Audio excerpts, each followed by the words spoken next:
To begin with, thank you. This has been, I came in last night, got to sort of tour Main Street with Al, if you don't know Al. Al had me on top of a parking garage looking at Main Street, Rome, explaining to me all of the buildings within like 20 minutes of meeting me, right? And there's a lot to be proud of. It actually makes me feel a little weird to be here because I'm kind of like, okay, there's a lot of cool stuff to be proud about there, but I love that you're spending 2 days to talk about all of the things that are happening. For my own part, for my own life, this whole thing started with a realization. And that is that the stories that we tell ourselves are true, even if they're not true. The stories we tell ourselves are true, even if they're not true, even if they're false, even if they have no basis in reality. Because when you tell yourself that story and you tell it enough, you begin to believe it. You begin to look for evidence that supports it. When you find evidence that contradicts it, you begin to ignore it. It's called the confirmation bias. It's a real phenomenon, and it makes for the stories we tell ourselves to be true, even if they're not true. What I found in my own research in creativity and innovation is that there are a lot of stories that we tell ourselves about how creative people operated, how innovative companies work. There's a lot of things that we've said about why certain people are creative and why others are supposedly non-creative. And over time, we begin to believe it. When you survey people from any part, any strata of a society or an organization, in companies, I surveyed senior leaders, middle managers, frontline people, and I asked them open-ended questions about creativity, innovation, what makes someone creative, why is your company innovative or not so. And when you read their responses, you begin to get an insight into the stories that they're telling themselves. And as you sort of aggregate all of these responses, you begin to see that a lot of people view creativity as a religion. Right? And this isn't a new phenomenon. The ancient Greeks believed in the idea of muses, the set of divine or near-divine sisters that would visit mere mortals and would give them creative insights or innovative insights. And there were muses for the arts, but there were also muses for engineering. Right? If you wanted to contribute something to your town, to your society, you went and you worshipped at one of the shrines of the muses and you hoped that she would visit you. If you were smart, you hedged your bets and went to kind of all of them, right? It sort of made for a busy week. I don't know how you got anything done, but people did it. Right? And over time, this idea sort of went away, right? There are very few people I've run into that still believe in these weird angelic style sisters that visit people to give them insights. But when you listen to the phrases people use to describe creativity and innovation, the myth of the muses is not all that far gone. We use words like inspired, right? This is where my inspiration came from, or I didn't do it because I didn't feel inspired yet. That root of the word inspired comes from breathed upon, as if some divine being were breathing the insight into you. Right?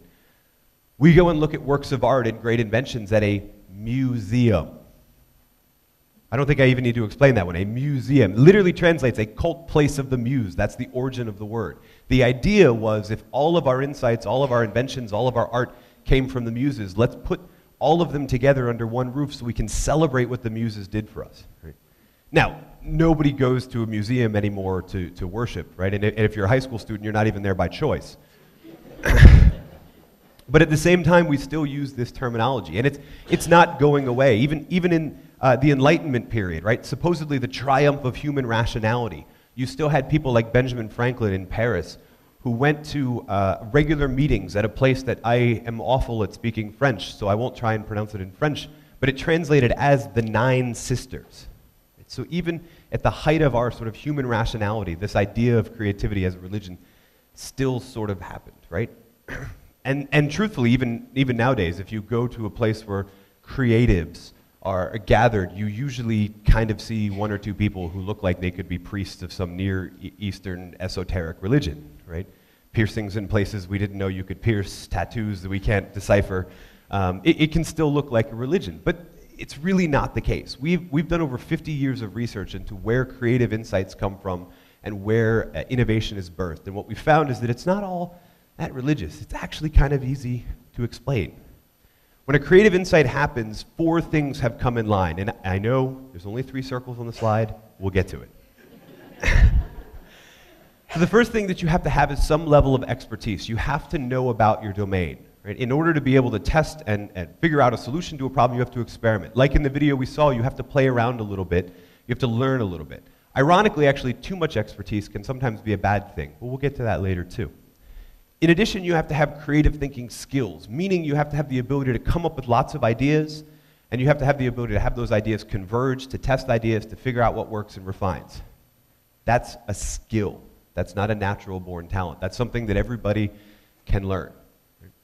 And what happens a lot of times is we mistake creative thinking skills for expertise, or expertise for creative thinking skills. Right?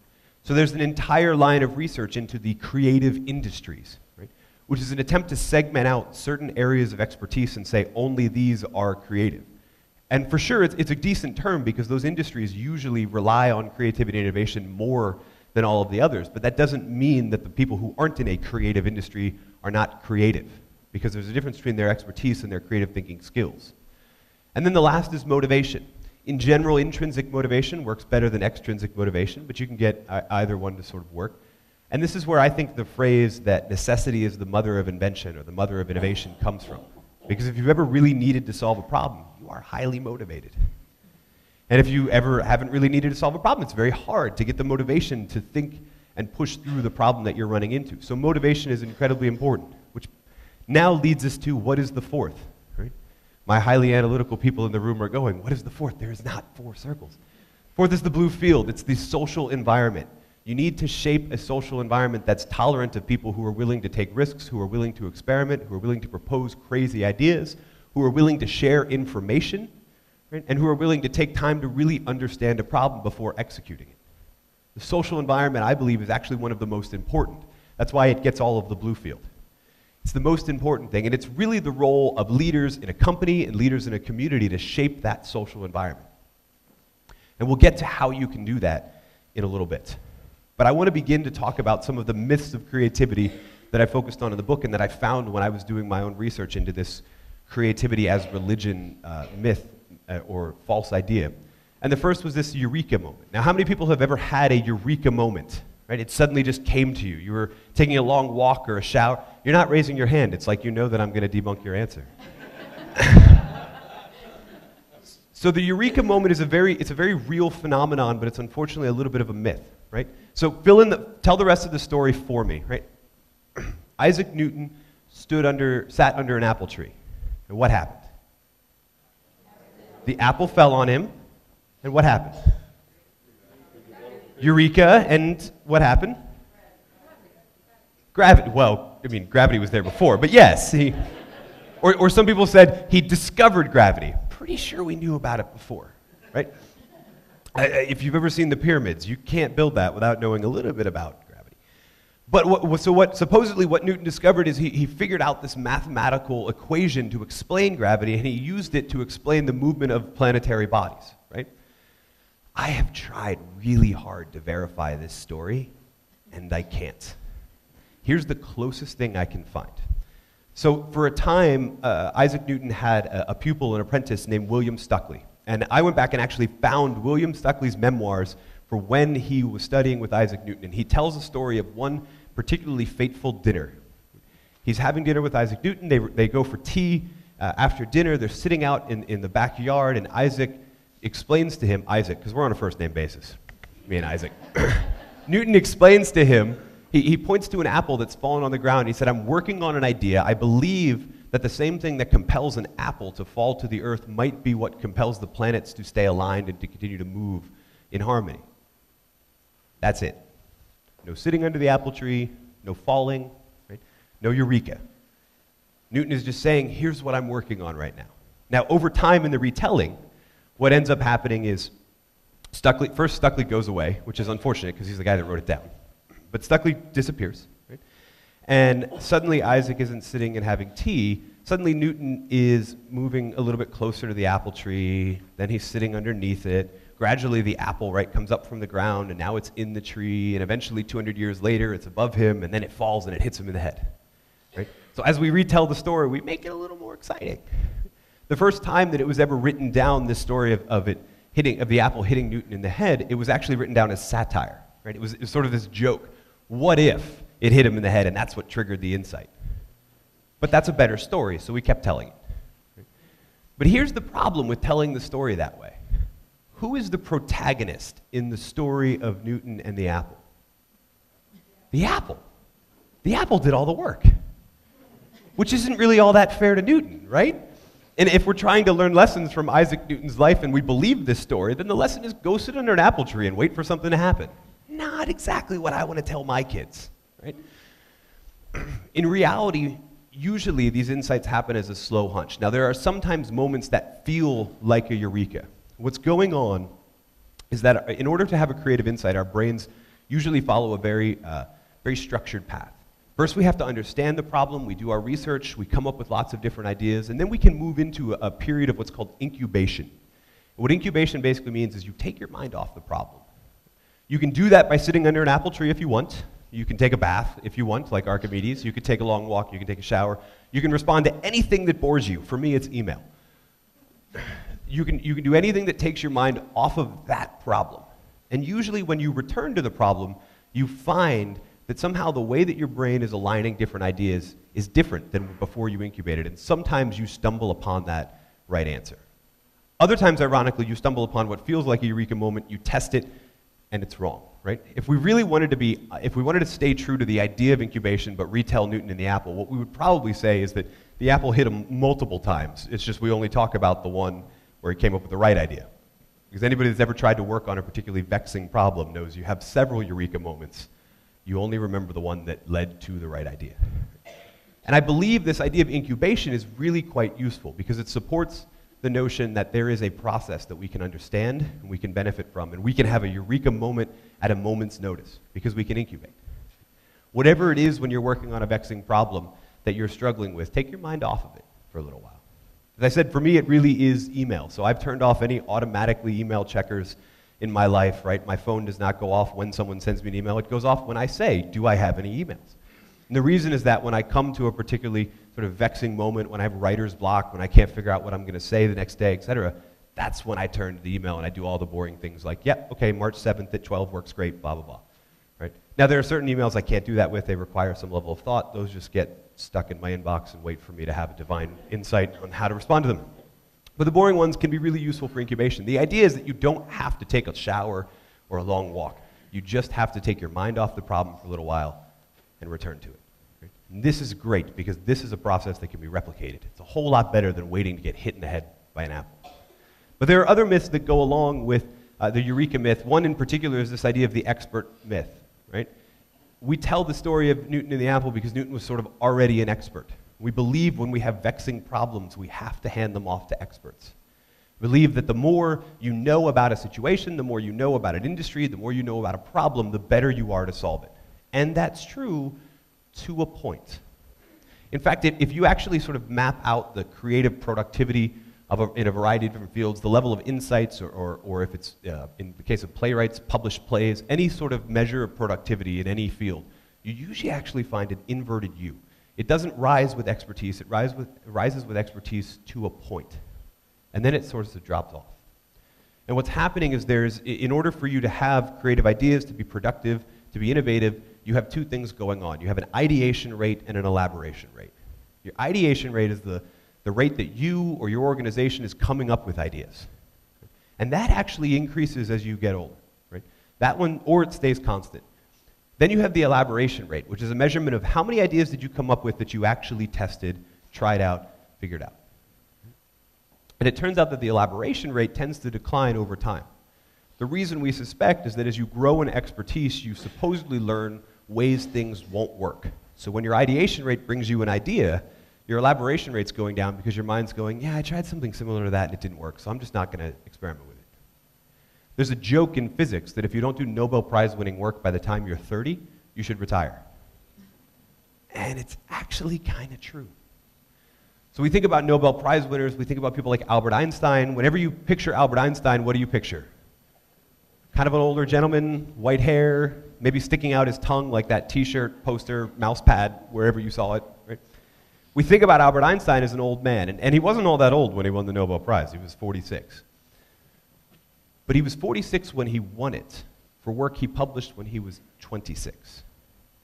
See, the reason for this inverted U, the reason that these insights around 30 happen in physics, and by the way, the inverted U clusters around different ages and different fields. So know your field, right? If you're in humanities, you actually have a really long curve because it'll be around 50, so you got some more time.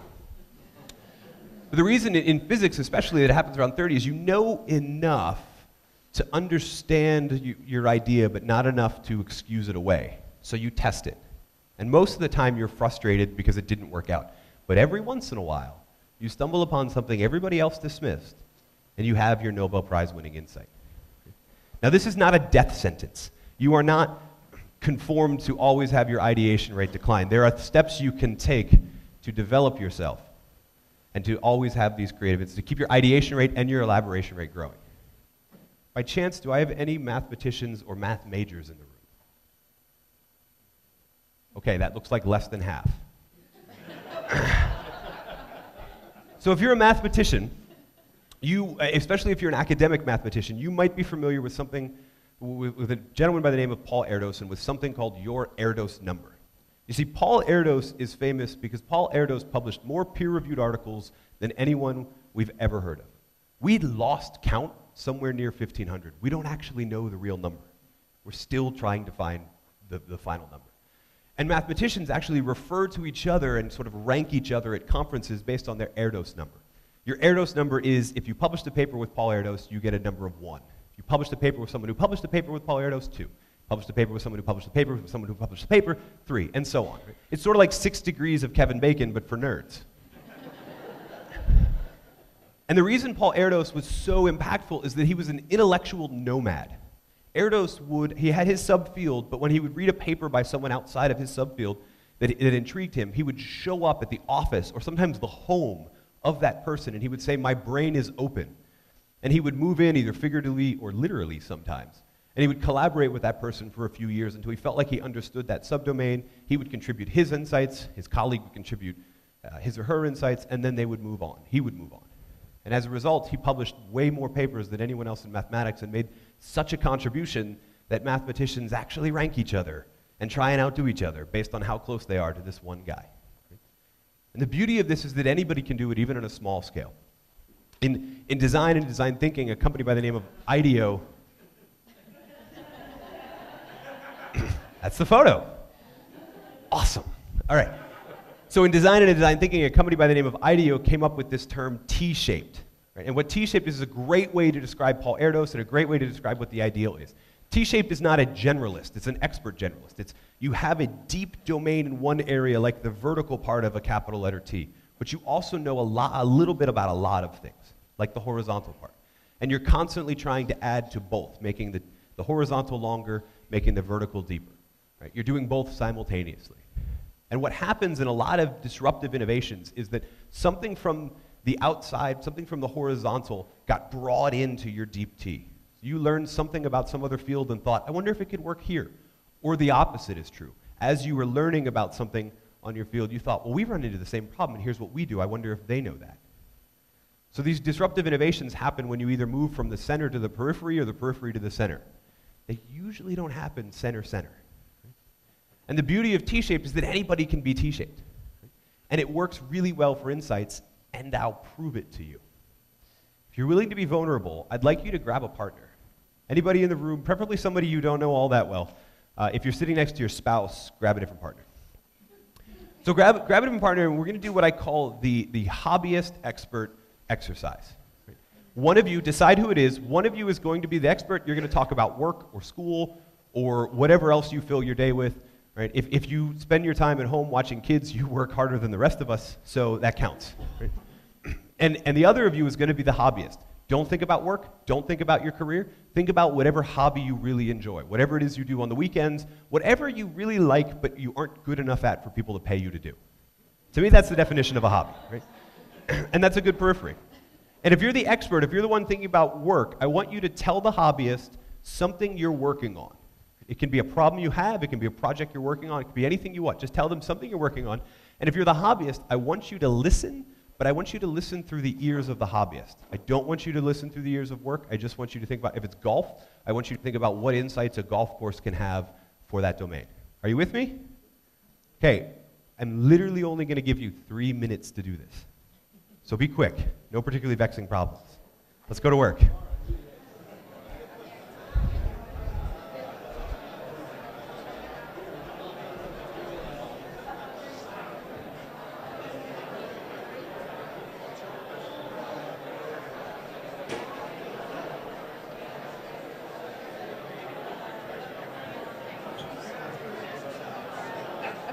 pictures for you. Yeah.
So if you can hear me, clap once.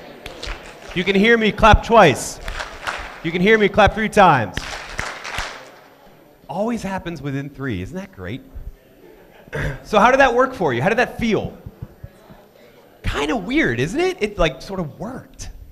How many people had an insight they really, really thought was amazing and are also really brave? Okay, how many people are brave but had an insight that was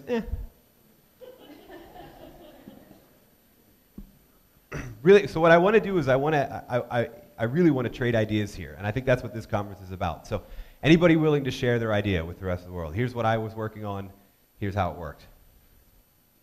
All right, perfect. We have someone. We have a mic running to you too. So. Hi. So I was the expert, and my partner was the hobbyist.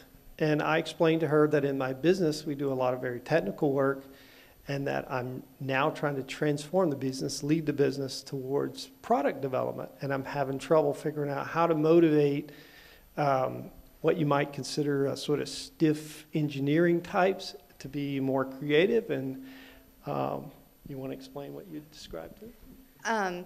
So we got to talk about hobbies, and I have a variety. One, I really enjoy running and getting outdoors, and also like to be creative. And a lot of times, because I do have a work all day, have children, that's my only 30 minutes to an hour every day just to clear my mind and think about the things that I need to think about. So we got to talking that maybe that was a good way for his group just to step outside for half an hour to an hour each day to clear their minds, think about something else, have a brainstorming walk together where they think about things other than technical ideas. Which also kind of ties back to the idea of incubation. Yeah, no, that's awesome. And that's that idea of incubation. Steve Jobs, who gets tons of credit about innovation, so much so that I feel guilty every time I bring him up, he did something very similar where he would make engineers, anybody, take walking meetings with him. The idea would be we can be much more effective on that. So thank you for being brave, too. Anybody else who's moderately brave, I'll give you a warning now. There's another one coming. Okay. So developing that T-shaped can really work. Now, if you feel like, oh, okay, this was kind of cool, how do I go deeper? I'll tell you the thing that I've learned that works really, really well. Go to a bookstore, if you can find one.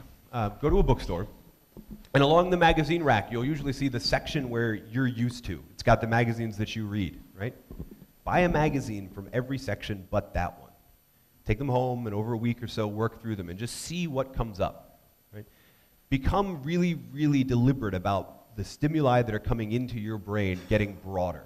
Right? Getting deeper in your field, especially if you're working in a field that requires it, that will naturally happen as you continue to work. But getting horizontal, that can only be a deliberate process. You have to be quite deliberate about it, or you'll find that you're really just a lowercase L or a capital I, whichever one, depends on your font. Right?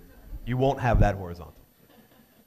Along with this idea of being T-shaped comes the other thing that you can do if you are that I instead of a T. And that is to fight this lone creator myth. We have a tendency to believe that great innovations, great insights, great creative works happen from one lone individual. Right? I mentioned Steve Jobs earlier. We talk about him all the time. We very rarely talk about Steve Wozniak or later in life Johnny Ive, who used design to really put Apple on the map. Right? We don't talk about that. In the book I interviewed, I did a couple interviews at Square, which is an amazing payment processing company. It was founded by Jack Dorsey. Well, that's not really true. It was founded by Jack and a bunch of other people. Jack, you know, because he founded Twitter.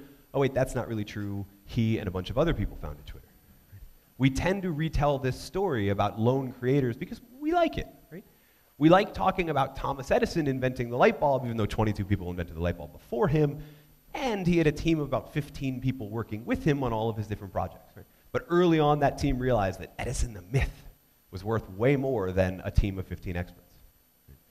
Has anyone, so we're in Rome, Georgia. Has anyone ever been to the other Rome, seen the Sistine Chapel?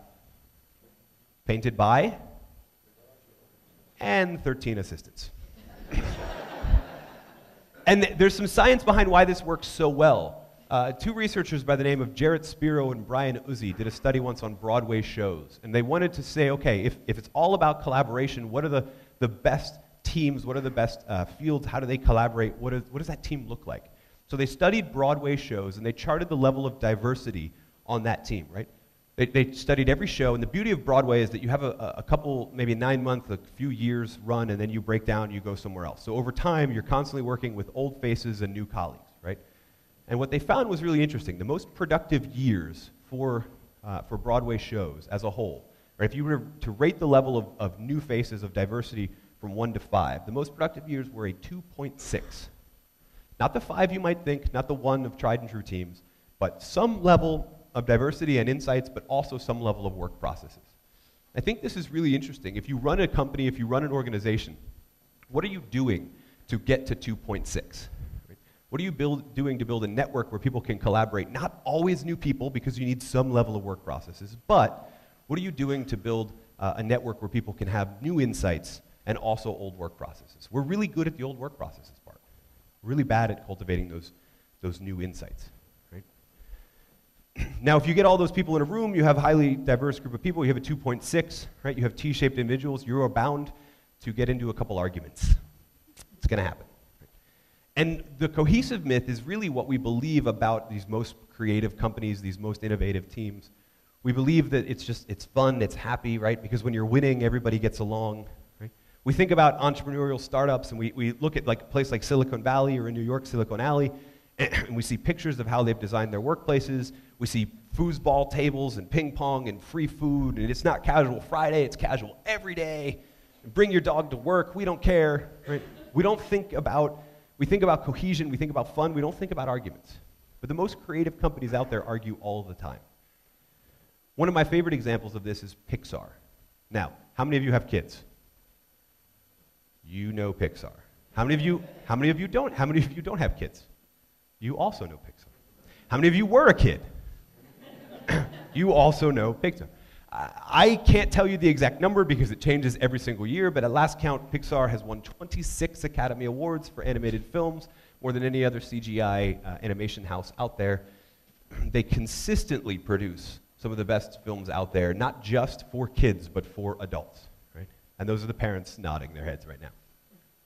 And you would think that in such a fun-loving place, if you go to the campus of Pixar, you actually see larger-than-life sculptures of their animated characters. Right? You know, Pixar has that little lamp that comes over and jumps on the eye in the beginning of every show. They have a 20-foot-tall replica of that outside in their headquarters.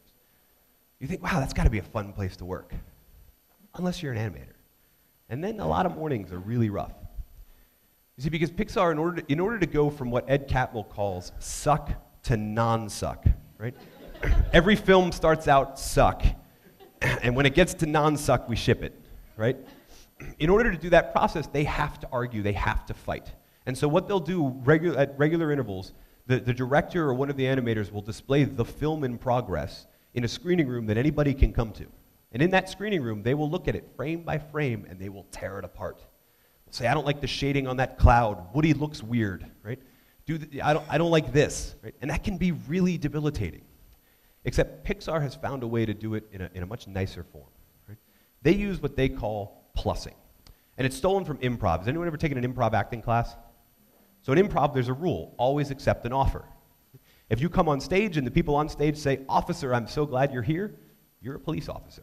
Right? Because you're always to be building on the ideas of other people. Even when you're criticizing, say, Pixar, you should be plussing, you should be building on the ideas of other people. So if you criticize, if you say, I don't like Woody's eyes in that frame, you owe them a plus. You owe them, you should do this. Right? This will make it look more authentic, etc. And the idea is that, yes, we spend some time fighting, but we also spend time providing solutions. And when you walk out of there, you don't just know that your film sucks. You know how to get it to non-suck. You have a quiver full of ideas that you can take and use. And plussing works really well in a variety of fields, and I can prove it to you. So one of you already got to be an expert, have your problem solved. The hobbyist, you're owed a plus. They need to give you a plus.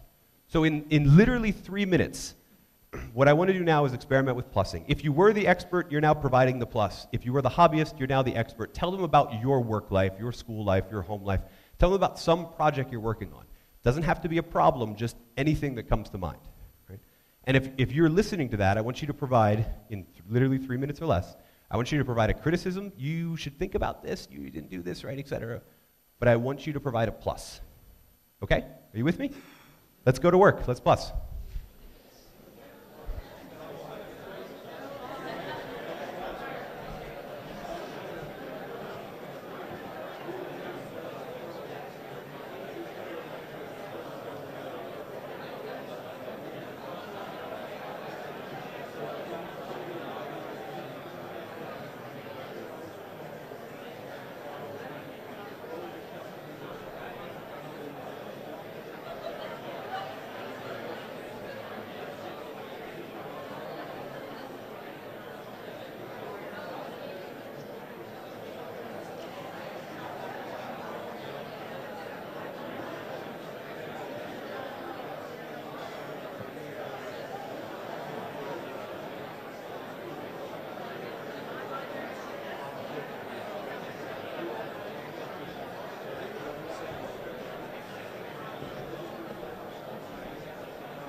So if you can hear me, clap once.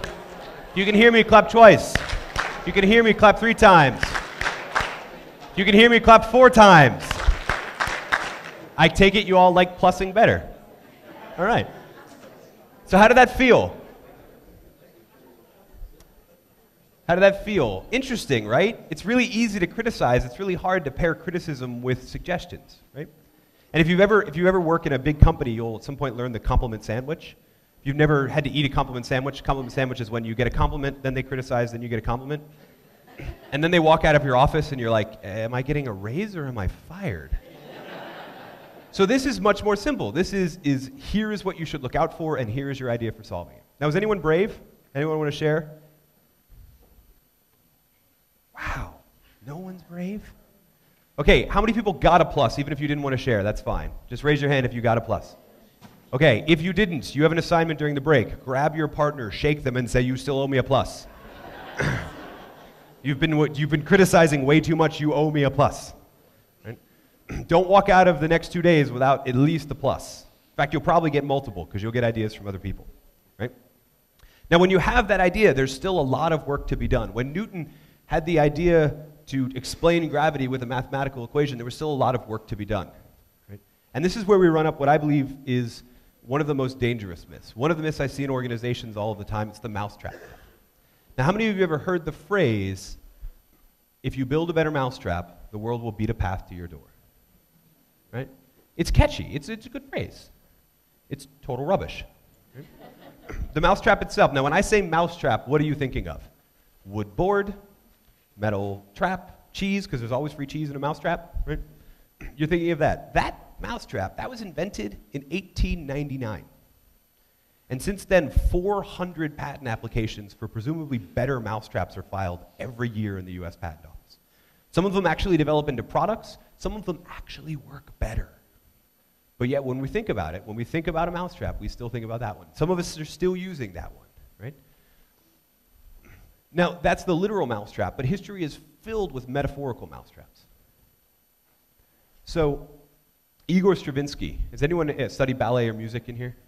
Igor Stravinsky's amazing composition, The Rite of Spring. Famous for a couple things. Number one, it shifted the trajectory of ballet and musical composition.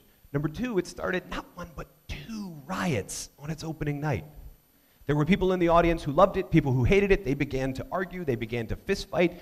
The fist fight turned into a riot. Parisian police came in, quelled the riot, and then, this was really dumb, all right, on with the show, right? And then the same thing happens. Right? Stravinsky himself fled for his life in fear, basically, before the end of his show. Right?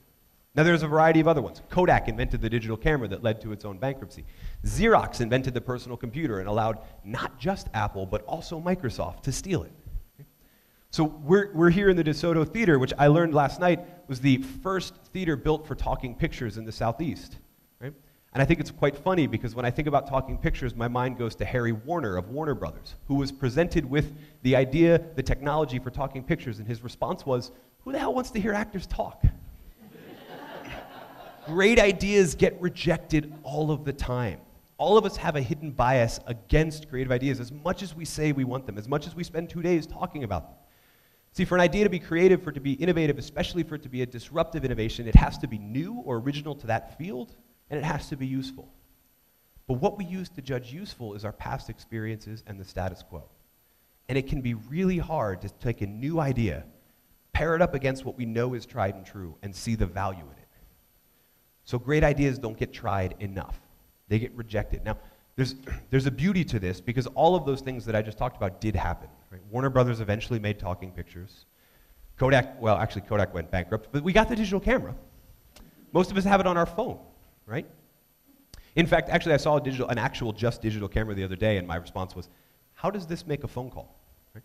So we got that technology. Now we show Stravinsky's Rite of Spring to our children because Walt Disney, by the way, who legend has it was rejected 312 times for a loan to build Disneyland. Guy knows something about great ideas getting rejected. Stravinsky put it in Fantasia. We show the Rite of Spring to our kids all of the time, and they don't hit anybody. Well, they don't hit anybody while they're watching it. So great ideas get rejected all the time. You can also think about that when you think about Mousetrap. Great ideas get rejected all of the time. And this is where that social environment comes in, and this is where leaders are especially valuable, right? Because this is not a bias that some people have and other people don't. We all have this hidden bias against great ideas. We all have a problem seeing the new past the status quo and seeing the value in it. And where leaders come in is they shape that social environment. Leaders, whether it be organizational leaders, business owners, community leaders, community influencers, whoever it is, can all help shape a social environment that allows time to try these creative ideas. See, the real secret of the most innovative companies, the most creative teams in the world is that they give their ideas time to marinate, time to try. They experiment. Sometimes they fail. Often they fail. But they try. And when they try, they learn. And when you try something and you fail, it's not win or lose, it's win or learn. Right?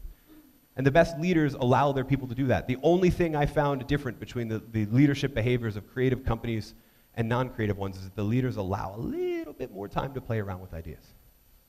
See, earlier I talked about how there are creative people, there are people who say they're creative, they might have weird piercings, etc., and then there are people who are not so. What happens over time If you ask a kindergarten classroom if they're creative, all 25 kids in that classroom will say yes. I teach college most days, and I teach classes of about 25 students, and if I ask how many of you are creative, 2 will raise their hand. 2. And they're both marketing majors, so they think that's the right answer. What happens isn't that people get out of practice, yes. What happens is people don't lose it. People don't suddenly realize that they were coded differently genetically and therefore they're not creative. What happens is that people run up against this bias. They have an idea, they have a new idea, or at least an original idea. Whether or not it's useful is still to be proven. They have an idea and it gets shot down immediately, and eventually you learn it's just easier not to present new ideas. See, I believe we need to confront the other 9 myths I talk about in the book, all of the other myths that I talked about today. I believe we need to confront those, we need to shape those. But we need to confront the mousetrap myth even more. Because truthfully, most cities, most companies, most whole countries don't have a problem of coming up with creative ideas. They just need to get better at recognizing the ideas they already have. And if we can do that, we can transform a company, we can transform a city, we can transform a kindergarten classroom into one that's a college classroom of people who are still creative. We don't have a problem of coming up with ideas. We have a problem with recognizing the great ideas we already have. Now, I know we've covered a ton of stuff today, and there's a lot more to cover. But just based on today, what questions do you have for me?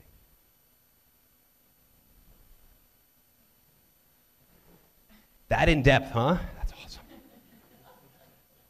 Yeah? You talked about incubation for a short period of time. How long is that period? Is it a day? Is it a week? Is it a year? How long? Where does it come from the idea? Interestingly, the research supports the idea that even as little as 3 minutes, you can come up with more ideas if you're just trying to brainstorm, right? So it can be short, or it can also be long, right? When I think about incubation, I always think about House. Has anybody ever seen the show House? Right? Where it takes 60 minutes every time, right? And he's trying a bunch of things, he's learning, and then he goes off and does something else, and suddenly he has the insight, he runs across the hospital, and he saves the patient that he almost killed, right? And that's every episode ever, which makes me wonder why I watched it so loyally for 8 seasons. So sometimes it can be a long time. The interesting thing that I find is you don't have to sit and wait to come out of incubation for your great idea. The research supports that just taking some time off, as little as a few minutes, a long walk, etc., and then coming back and going back into brainstorming, going back into some ideation technique can still be beneficial. So it's not that you take an incubation period and you wait for the insight. You can actually kind of force it, which is good news, because I like forcing things to happen, instead of waiting for apples to hit me in the head. Other questions, other thoughts? Yes?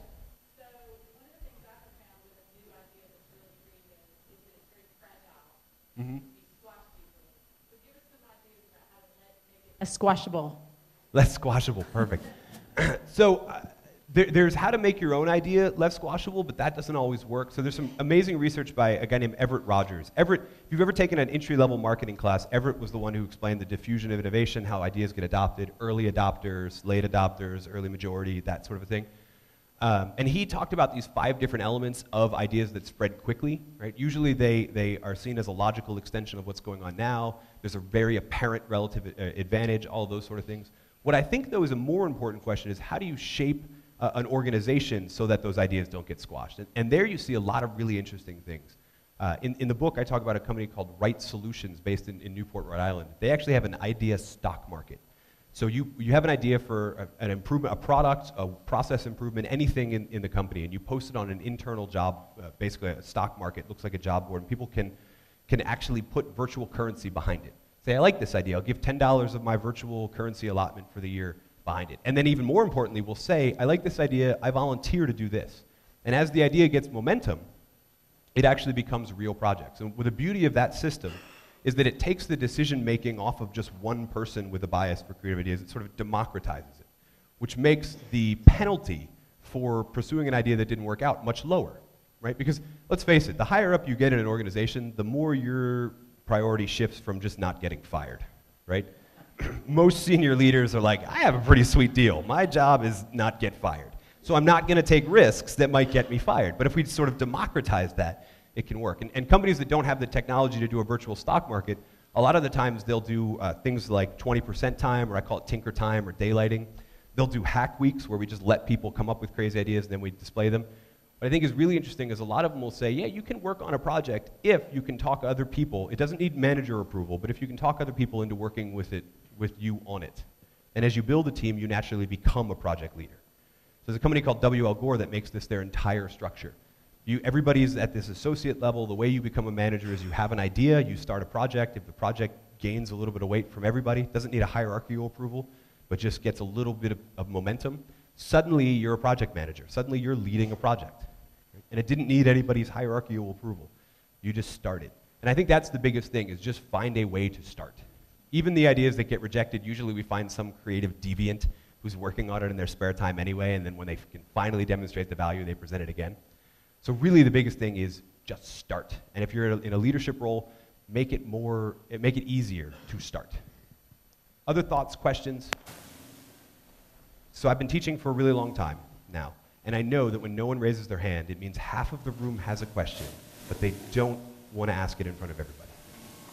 Oh wow, usually that doesn't even bring a hand up. I was just going to close. All right, we have one more question and then we'll... You mentioned 4 elements of creativity and the social environment wraps around it. What have you seen? What elements work? How do you foster, because the social environment can quash all that individual stuff. What have you seen that really works? Yeah, absolutely. So the question is, well, you all heard it. The question about social environment, how do you shape it? And I want to say that model comes from a woman by the name of Teresa Immobile. She's a brilliant researcher, started as an educational psychologist studying children and creativity. Now she teaches the Harvard Business School studying adult children, right, i.e. corporate executives, and creativity. And what she suggests for this social environment is a couple different factors at play. Are you tolerant of new ideas? Are you willing to let people give things a try? Or do you look at things not as, what do we stand to lose, but how much can we afford to lose trying the idea? One of the biggest ones is, do you allow information to be shared? So the bigger an organization gets, the more people get little turf wars and silos, and they don't share information even among departments, and that can get really, really dangerous. Even to some extent, do you allow ideas to be shared outside the organization, which I'm not an intellectual property attorney, so there are some ramifications here. What I do know is that if you look at the tech industry in particular, in Massachusetts, you had I believe Route 128 had a lot of big companies there, a lot of tech companies, a lot of early computing companies there. Massachusetts was very private, very, very staunch, right? Then you have Silicon Valley. The thing that got Silicon Valley to really accelerate past this Route 128 technology center is that people transferred all the time. It was virtually impossible to get a non-disclosure agreement or a non-compete clause enforced. So people all the time were moving around, trading ideas, et cetera. So really the biggest thing, even internally, even if you can't spread an idea outside, even internally, if you can let other people know what you're working on, if you can share ideas inside your group, if you can share problems inside your group, you can get a lot more creative ideas. And that takes some level of vulnerability because you have to be willing to say, I have a problem I can't figure out. But the risks are there of vulnerability, but the rewards outweigh it. And we need to get better at coming up with and with implementing these ideas. And so, yes, there are risks, but eventually the risks of staying in the bud outweigh the risks of blossoming, and we just have to do it. So I know, again, I said I'm a college professor by day, and so I know that when there are very few hands, there are still lots of questions. So I'll be around throughout some of today. Please feel free to come up with me. If you don't even want to talk, if you're afraid to talk in person, I'm really easy to find. I was blessed with a very unique name, so wherever you want to connect, I can connect. Whether that be Twitter, Facebook, etc., my website, whatever. But send me an email. And you all have a copy of the book, which is really exciting because I need your ideas. Right? I'll tell you my vulnerability. The idea for the next book, not really fully formed yet. So I'd love to hear your thoughts on this one so it can help me figure out what to do on the next side. Beyond that, thank you so much for inviting me. Thank you so much for letting me share some of the ideas.